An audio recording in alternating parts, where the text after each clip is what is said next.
Hello guys, welcome to my YouTube channel. In this video, I will show you how to make your account private on Twitter. So how you can do it?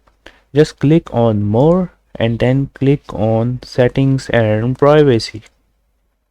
Then you have to click on privacy and safety.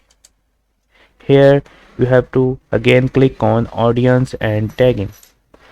And here you have to check this button so your information are only visible to the people who follow you. So just check this option and then click on protect. So in this way you can make your account uh, in private mode on Twitter. Hope you like this little video on how to private your account on your laptop or desktop in 2021.